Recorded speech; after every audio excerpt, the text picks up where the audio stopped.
Welcome to my educational channel విద్యా ఉద్యోగ సమాచారానికి స్వాగతం. Daily GK and current affairs 73వ ఎపిసోడ్కి అయితే స్వాగతం. ఈరోజు కూడా టాప్ 10 ఇంపార్టెంట్ క్వశ్చన్స్ అయితే మీ ముందుకు రావడం జరిగింది. మరి ఛానల్ని సబ్స్క్రైబ్ చేయండి. డైలీ చాలా ముఖ్యమైన ప్రశ్నలు అయితే ఇస్తున్నాను.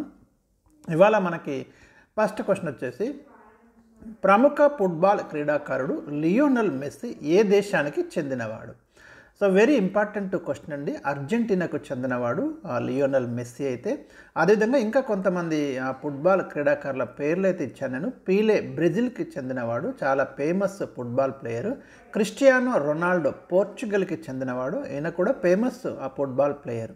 సో క్వశ్చన్ నెంబర్ 2 వచ్చేసి, 2024 నవంబర్లో టెన్నిస్ ఆటకు స్వస్తి చెప్పిన రఫెల్ నాదల్ ఏ దేశానికి చెందినవాడు?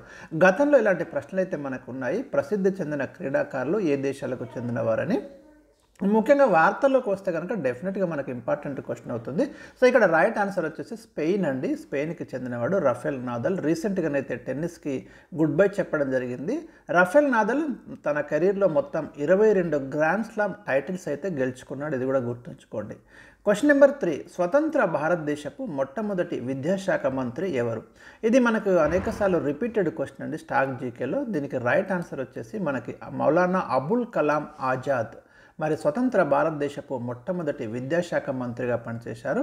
ఆయన జయంతి నవంబర్ 11ను మనము నేషనల్ ఎడ్యుకేషన్ డేగా సెలబ్రేట్ చేసుకుంటున్నాము. చాలా చాలా ఇంపార్టెంట్ అండి, నవంబర్ 11ను. సో ఇది మనకి right answer. Question number 4, Indian council for cultural relations సంస్థ ఎప్పుడు ఏర్పాటు చేశారు? మీకు ఇక్కడ చూడండి, ICICR అంటాం దీన్ని, Indian council for cultural relations సంస్థ అంటాము. ఇలాంటి ఇంపార్టెంట్ సాంస్కృతిక సంస్థలు కానివ్వండి, ముఖ్యంగా సంగీత నాటక అకాడమీ, లలిత కళా అకాడమీ, ఇలాంటి వాటి మీద హెడ్ క్వార్టర్స్ మీద క్వశ్చన్స్ ఉంటున్నాయి. అవి ఎస్టాబ్లిష్ చేసిన సంవత్సరాల మీద ప్రశ్నలు అడుగుతున్నారు కాబట్టి ఆయా సందర్భాలలో మీకు తప్పకుండా ఈ బిట్స్లో అందిస్తాను. 1950లో మనకు Indian council for cultural relations ఏర్పాటు చేయడం జరిగింది. హెడ్ క్వార్టర్ వచ్చేసి ఢిల్లీలో ఉందండి. మ్యాక్సిమం ఢిల్లీలోనే ఉంటాయి ఇలాంటివన్నీ కూడా. క్వశ్చన్ నెంబర్ 5, ఏ రాజ్యాంగ సవరణ ద్వారా భారత రాజ్యాంగంలో 9B భాగం చేర్చబడింది? 97వ రాజ్యాంగ సవరణ ద్వారా భారత రాజ్యాంగానికి మనము 9th పార్ట్ చేర్చినాము. ఇది సహకార సంఘాల గురించి వివరిస్తుంది, ద కోఆపరేటివ్ సొసైటీస్ గురించి వివరిస్తుంది. ఇక్కడ ఆర్టికల్స్ వచ్చేసి మనకి 243ZH నుంచి 243ZT వరకు ఈ ఆర్టికల్స్ అయితే ఉంటాయి. కోఆపరేటివ్ సొసైటీస్ గురించి కొత్తగా ఇన్సర్ట్ చేయడం జరిగింది 97th అమెండ్మెంట్ ద్వారా. వెరీ వెరీ ఇంపార్టెంట్ అమెండ్మెంట్ అండి ఇది. క్వశ్చన్ నెంబర్ 6, స్వతంత్ర భారతదేశానికి మొట్టమొదటి గవర్నర్ జనరల్ ఎవరు? Number of times repeated question ఇది కూడా, కానీ స్టూడెంట్స్ ఎప్పుడు కన్ఫ్యూజ్ అవుతూ ఉంటారు. ఇక్కడ చూడండి, దీనికైతే నేను మీకు 4 ఆప్షన్స్ ఇచ్చాను, ఎందుకంటే ఇది కొంచెం డిఫికల్ట్ క్వశ్చన్ కాబట్టి. C Rajagopalachari, Lord Mountbatten, William Bentinck, Warren Hastings. ఇక్కడ ఒక సగటు విద్యార్థికి అయితే డౌట్ ఏంటంటే అన్ని పేర్లు విన్నట్టే ఉంటాయి, కానీ కరెక్ట్ ఆన్సర్ ఏది అనే దాని మీద కన్ఫ్యూజ్ అవుతూ ఉంటాడు.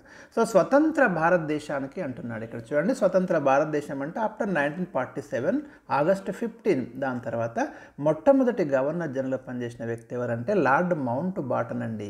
ఇది గుర్తుంచుకోండి. ఎందుకంటే లార్డ్ మౌంట్ బాటను మనకి 1947 మార్చిలోనే మరి ఇక్కడ ఇండియాకైతే గవర్నర్ జనరల్ అపాయింట్ కావడం జరిగింది. రీజన్ ఏంటంటే అప్పుడు ఇండియాను డివైడ్ చేయడానికి, అంటే పాకిస్తాన్ ఇండియాగా డివైడ్ చేయాల్సిన అవసరం ఏర్పడింది. అలాంటి ఒక ఉద్రిక్త పరిస్థితి దృష్టిలో పెట్టుకొని లార్డ్ మౌంట్ బాటన్ని భారతదేశానికి గవర్నర్ జనరల్గా పంపించారు. మరి 1947 జూన్ 3 ప్లాన్ ప్రకారం అయితే మౌంట్ బాటన్ ఏం చేశారంటే ఇండియాను 2గా డివైడ్ చేయడం జరిగింది. జూన్ 3 ప్రణాళిక అంటాం దీన్ని, ఇది కూడా గుర్తుంచుకోండి. ఇండియాను డివైడ్ చేసిన తర్వాత అటు పాకిస్తాన్కి ఏమో మహమ్మద్ అలీ జిన్నా గవర్నర్గా వెళ్ళాడు. ఇక్కడ మనకు ఇండియాకి వచ్చేసి లార్డ్ మౌంట్ బాటనే గవర్నర్ జనరల్గా అపాయింట్ కావడం జరిగింది. లార్డ్ మౌంట్ బాటన్ తర్వాత ఆయన వెళ్ళిపోయిన తర్వాత మన ఇండియా నుంచి సి రాజగోపాలాచారిని మళ్ళీ గవర్నర్ జనరల్గా ఇప్పుడు 1948లో చేసుకున్నాం. కాబట్టి మీరు ఇక్కడ తేడా గమనించాలి. స్వతంత్ర భారతదేశానికి మొట్టమొదటి భారతీయ గవర్నర్ జనరల్ ఎవరు అన్నప్పుడు మాత్రం జవాబు రాజగోపాలాచారి. అట్లా కాకుండా భారతీయ లేదా ఇండియన్ అనే పదం మెన్షన్ చేయకుండా కనుక స్వతంత్ర భారతదేశానికి మొట్టమొదటి గవర్నర్ జనరల్ ఎవరన్నప్పుడు లార్డ్ మౌంట్ బాటనే అవుతాడు. ఇంకో కన్ఫ్యూజన్ చూడండి, ఇక్కడ విలియం బెంటింగ్ అనే పేరు ఉంది కదా.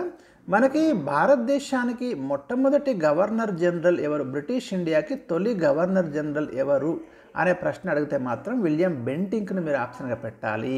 ఎందుకంటే 1833 చట్టం ప్రకారము ఏం చేశారంటే బ్రిటిష్ వాళ్ళు వారు ఆక్రమించిన ప్రాంతాలన్నింటి మీద గవర్నర్ జనరల్ని అపాయింట్ చేస్తూ ఆయననే బ్రిటిష్ గవర్నర్ జనరల్ అని పిలిచారు. అంటే ఇండియాకి గవర్నర్ జనరల్ ఆయన, బ్రిటిష్ ఇండియా అంటే ఏ ప్రాంతాలు అయితే బ్రిటిష్ వారు ఆక్యుపై చేసుకున్నారో ఆ ప్రాంతాలకు మొత్తం ఆ ఏరియా మొత్తానికి కూడా ఆయన గవర్నర్ జనరల్గా నియమించడం జరిగింది. సో విలియం బెంటింక్ మరి స్వతంత్రానికి ముందు ఏదైతే మనకి బ్రిటిష్ ఇండియా యొక్క మొట్టమొదటి గవర్నర్ జనరల్ ఎవరు, ఇండియా గవర్నర్ జనరల్ అన్నప్పుడు విలియం బెంటింక్ పెట్టాలి. ఇక వారన్ హేస్టింగ్స్ ఏమో బెంగాల్ యొక్క మొట్టమొదటి గవర్నర్ జనరల్ ఎవరు అనే ప్రశ్న అడిగితేనే వారన్ హేస్టింగ్స్ను మీరు ఆప్షన్గా తీసుకోవాలి. 1773 రెగ్యులేటింగ్ చట్టం ప్రకారము బెంగాల్ గవర్నర్ యొక్క పదవిని అయితే గవర్నర్ జనరల్గా మారుస్తూ వారన్ హేస్టింగ్స్ని అయితే నియమించడం జరిగింది. సో కన్ఫ్యూజ్ కావద్దండి, ఇవన్నీ 4 ఆప్షన్స్ కూడా చాలా టిపికల్గానే ఉంటాయి. క్వశ్చన్ నెంబర్ 7, 2024 నవంబర్ 25న వెరీ ఇంపార్టెంట్ అండి, లేటెస్ట్ ఇష్యూ, అంతర్జాతీయ సహకార కూటమి కోఆపరేటివ్ సొసైటీస్ అంటాం కదా, దానికి సంబంధించి ఒక గ్లోబల్ సదస్సు జరిగింది. అది ఎక్కడ జరిగింది, ఎక్కడ ప్రారంభమైందని క్వశ్చన్ అయితే ఇచ్చాను. రీసెంట్గా ఇది న్యూఢిల్లీలో జరిగిందండి. మొత్తం దాదాపు ఒక 100 దేశాలు అయితే దీంట్లో పాల్గొన్నాయి. చాలా ఇంపార్టెంట్ సమ్మిట్ ఇది మనకి కోఆపరేటివ్ సంబంధించి. ఐక్యరాజ్య సమితి ఏం చేసిందంటే 2025 సంవత్సరాన్ని ఐక్యరాజ్య సమితి అంతర్జాతీయ సహకార సంవత్సరంగా ప్రకటించింది. ఇది కూడా మీరు గుర్తుంచుకోండి, చాలా చాలా ఇంపార్టెంట్ అండి.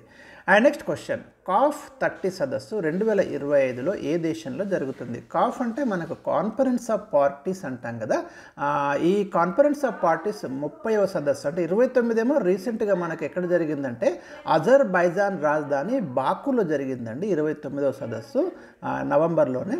ఇప్పుడు నెక్స్ట్ 2025లో జరిగేది 30th సదస్సు అంటాం, అది ఎక్కడ జరుగుతుంటే మనకు బ్రెజిల్లో జరుగుతుంది. మీకు ఈ కాప్ 30 సదస్సు కాన్ఫరెన్స్ ఆఫ్ పార్టీస్ ఏమిటి అనే డౌట్ కనుక వస్తే మనకు United nations framework convention on climate change అని ఒకటి ఏర్పడింది. దీంట్లో ఏ దేశాలైతే మెంబర్స్ ఉన్నాయో ఆ దేశాలన్నీ ప్రతి సంవత్సరం కూడా ఒక మీటింగ్, ఒక సమ్మిట్ అయితే కండక్ట్ చేసి ఈ టెంపరేచర్ని కంట్రోల్ చేయడం ఎట్లా, గ్రీన్ హౌస్ గ్యాసెస్ని ఎట్లా తగ్గించాలి, అన్నిటి మీద డిస్కషన్స్ నడుస్తాయి అన్నట్టు.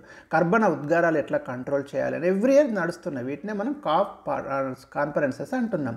29 ఏమో రీసెంట్గా 2024 నవంబర్లో జరిగింది, బాకులో జరిగింది. 30th సదస్సు ఏమో 2025లో మీకు బ్రెజిల్లో జరగబోతుంది. క్వశ్చన్ నెంబర్ 10, లాస్ట్ క్వశ్చన్ ఇవాళ. చంద్రగుప్త మౌర్యుని కాలంలో నిర్మించబడ్డ సుదర్శన తటాకానికి మరమ్మత్తు చేయించింది ఎవరు?